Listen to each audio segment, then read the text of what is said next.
All right, YouTube, it's time to talk about the movement of the left versus the movement of the right over the last decade, especially as we've undergone this sort of mostly now paradigm shift. It's ongoing, it's not complete yet, and it's sort of it starts at different times and to different magnitudes on these two sides. The left began its transformation earlier, but moves more slowly. The right began it only a few years ago. And then the shift took hold in full sway, and it's half done already. The left today, so-called, that is, this sort of rough alliance of partisan Democrats, progressives, and corporate liberals, so-called, along with some of the old guard liberals that are certainly unionists and so forth, have actually become a lot like the old right. They've embraced moralism. And we see now increasingly they're embracing religiosity as well. Because of the Islam question, as well as the what does Christ represent sort of interpretation of Western Christianity, they've actually adopted a very especially pro-Catholic stance. They like the Pope, generally. Even though he's pissed them off with his talk regarding transgendered individuals. He pissed them off then. But his early statements about, oh, who am I to judge in regards to like gay marriage, his suggestion that, oh yeah, contraception at least is preferable to spreading STDs around and stuff, has really endeared himself to a lot of the Democrats in this country, the so-called left, as well as some of the progressives. I'm not sure why, because it's basically like the Catholic Church deciding to leave the 1800s behind and step into the early 1900s. I guess that's their idea of progress or something like that. Not exactly sure what they're getting at, but they've done it nonetheless. But the left increasingly is the party of moralism. Now, we haven't seen this.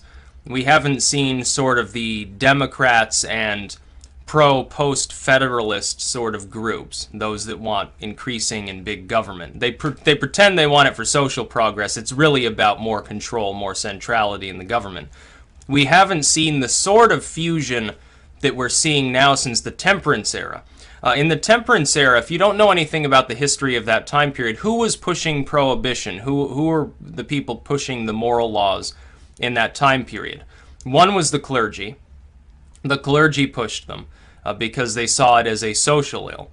Scientists pushed it. The early eugenics and pre-eugenics, the scientists, in fact, a lot of the people pushing like anti-abortion laws at the time, believe it or not, were doctors.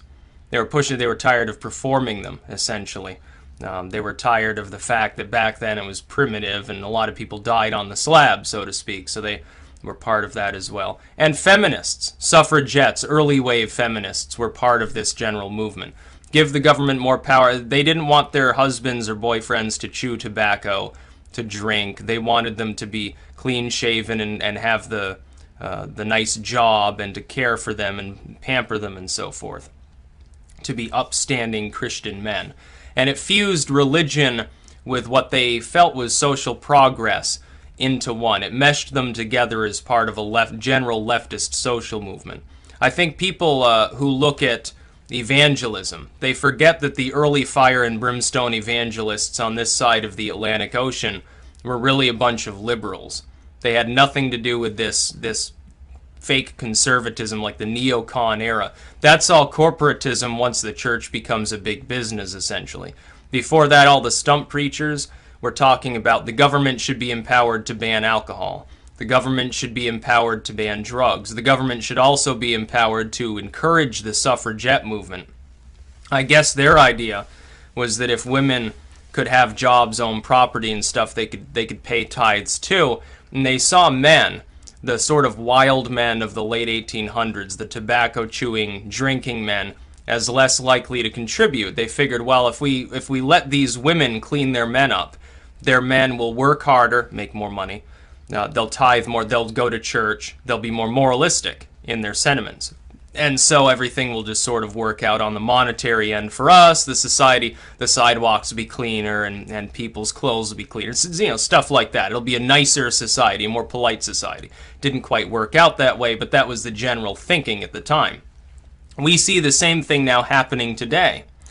The left increasingly has, for example, other than on marijuana, it's abandoned opposition to the drug war, which was sort of the far left sentiment. Well, why should the government be empowered to ban any of these substances? You know, they're ruining people's lives. They still talk about the private prison complex, but they're not willing to address the central issue there of why the prisons are overcrowded.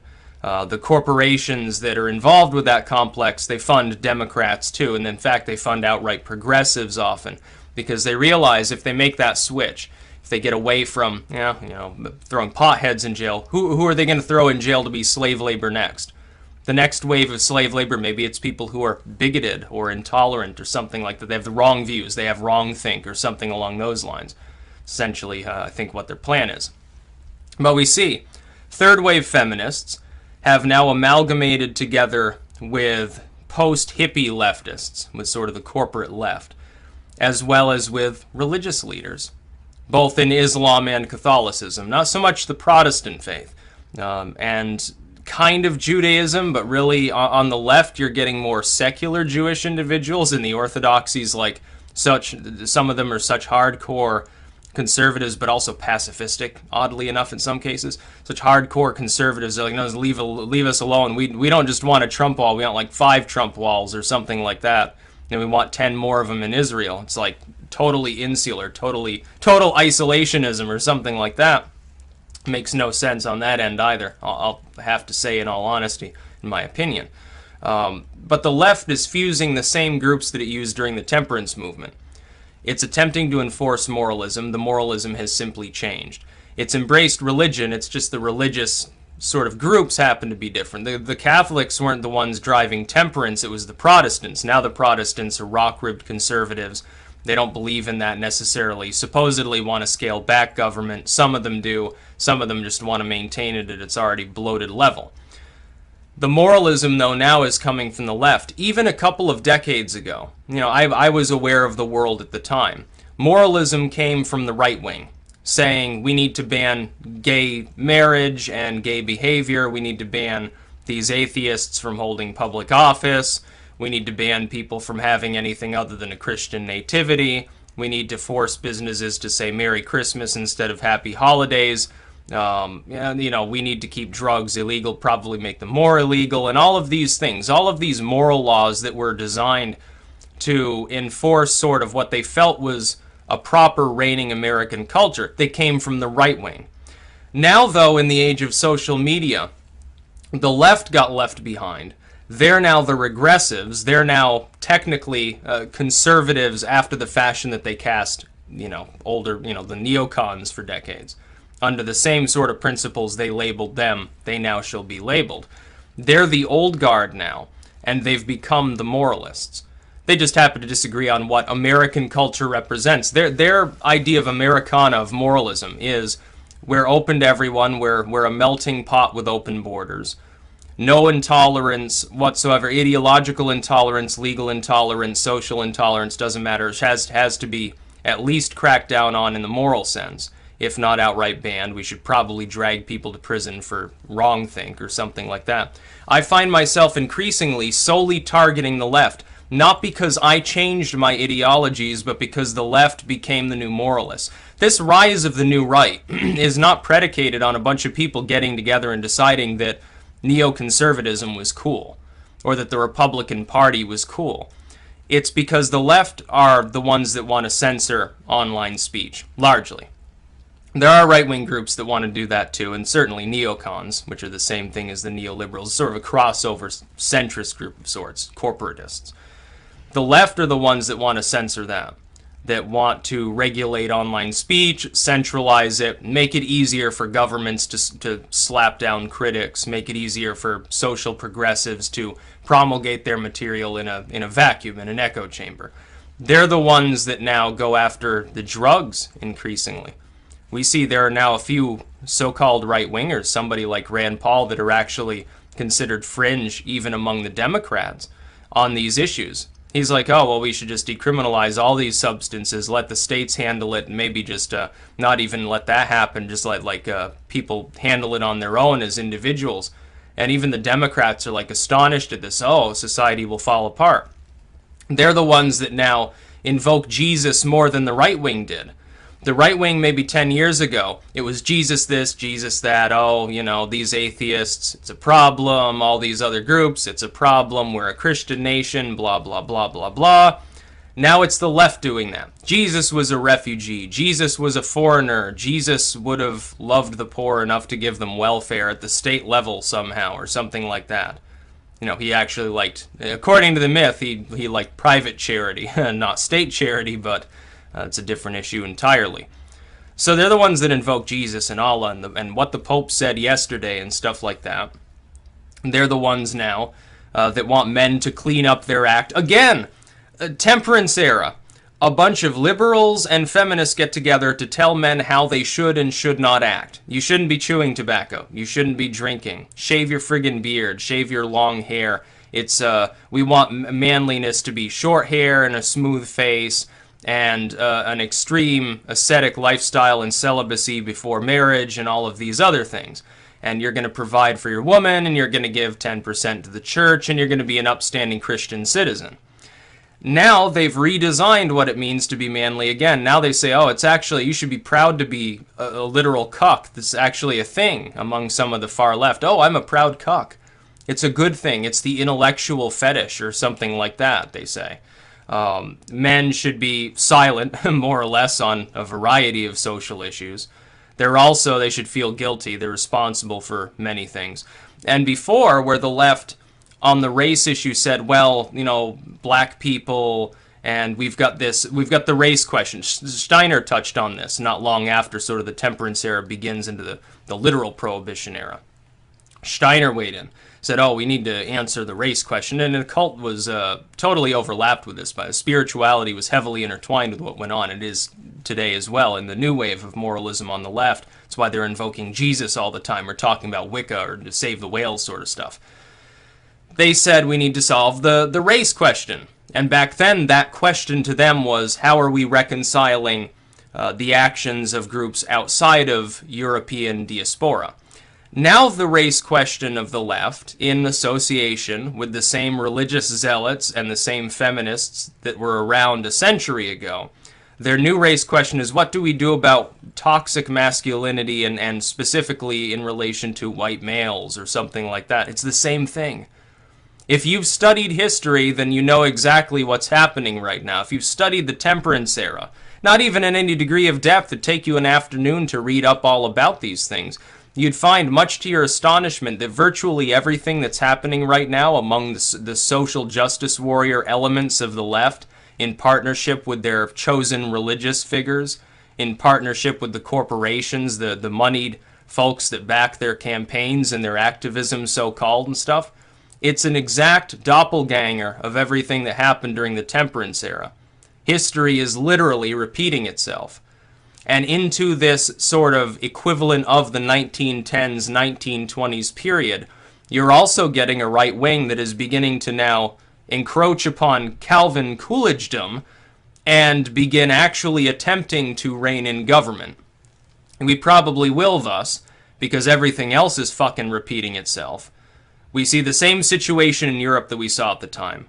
We see the same social alienation. We see ethnic alienation, we see political alienation, religious alienation, and everything else under the sun. It's almost looking a little bit like sort of the modern art, sort of late 1910s into flapper period there as well. People are talking about decadence, people are talking about degeneracy. It's exactly the same.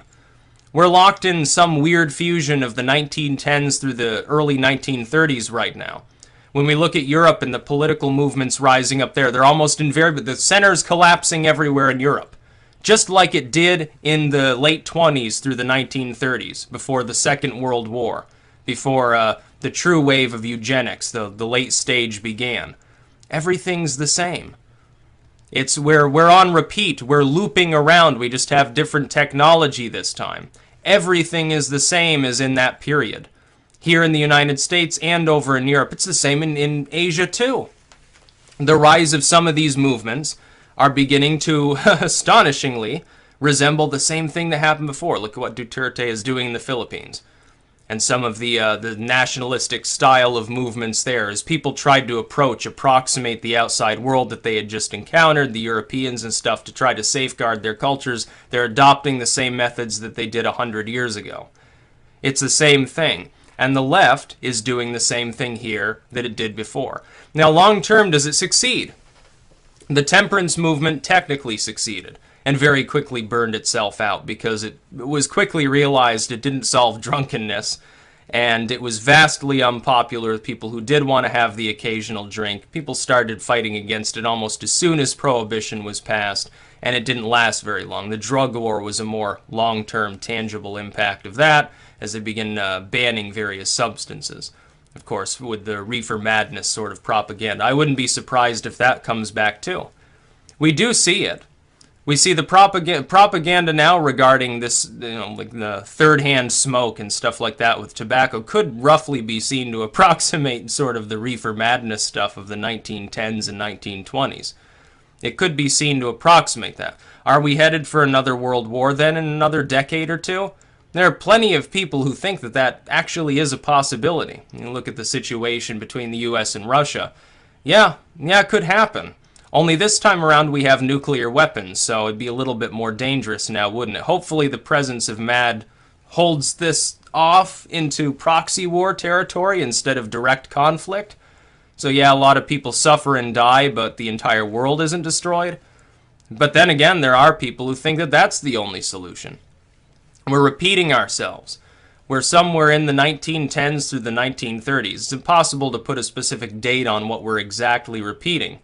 But the actions of the left here, and the far left and so-called far right in Europe, where the center collapses just like it did in the Weimar days before, of course, you have essentially two main parties, the Nazis and the Communists, fighting for control. How many more coincidental similarities do we need before we declare that we're in that period of time? Even the styles look similar. A few years ago, I was in a store. I can't remember which specific store it was. Yeah, I think it was when I was in Texas. I looked at the clothing, I'm like, this looks like stuff that people were wearing in like the late 20s or into the early days of the Great Depression. What the hell am I looking at? This doesn't look normal to me. Now we look around, and yeah, indeed, it's still happening. People are borrowing from the past. The left is borrowing its ideology right now that it's using. The social justice warriors don't even realize their ideology is a century old.